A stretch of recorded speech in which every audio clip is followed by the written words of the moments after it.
হেমতাবাদ থানা বিদ্রোহী কালী মন্দিরে চুরির ঘটনায় চাঞ্চল্য ছড়ালো এলাকায়। মঙ্গলবার হেমতাবাদ থানা সংলগ্ন বিদ্রোহী কালী মন্দিরে লক্ষাধিক টাকার গয়না নিয়ে চম্পট দিয়েছে দুষ্কৃতীরা। জানা গেছে, গভীর রাতে শীতের কুয়াশা সুযোগ নিয়ে মন্দিরে ঢুকে গয়না নিয়ে চম্পট দেয় দুষ্কৃতীরা। মঙ্গলবার ঘটনাটি প্রকাশ্যে আসতেই চাঞ্চল্য সৃষ্টি হয়। ঘটনার খবর পেয়ে ছুটে আসে হেমতাবাদ থানা পুলিশ। গত 5 বছর আগে এই মন্দিরে চুরির ঘটনা ঘটেছিল। এদিনের ঘটনায় কালী মায়ের রূপোর মুকুট, খড়গ, কোমরের বিছে, পায়ের নুপুর সহ লক্ষাধিক টাকার গয়না চুরি হয়েছে।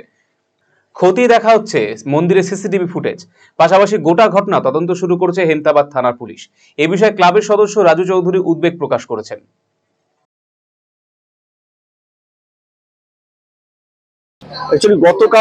গতকাল গভীর রাতে আমাদের মন্দিরে পুনরায় আবার চুরি হয়েছে। মায়ের অর্নামেন্টস যেগুলো ছিল, সোনার টিপ, তারপরে রূপোর, মায়ের মুকুট, মায়ের খড়গ, মায়ের পায়ের তোড়া, সব জিনিসই, এছাড়াও মায়ের কিছু বস্ত্র সামগ্রী, সবকিছু নিয়ে চোপাট দিয়েছে এক দুষ্কৃতী।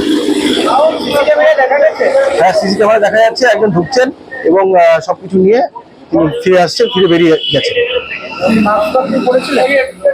মাস্ক সম্ভবত ছিল না, একটা চাদর মুড়ি দেওয়া ছিল।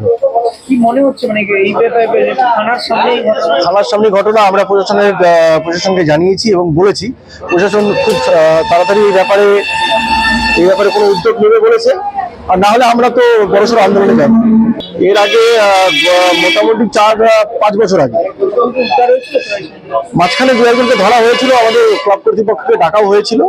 তারপরে সঠিকভাবে কিছু হয়নি, আমরা আমাদের জিনিসগুলো ফেরত পাইনি।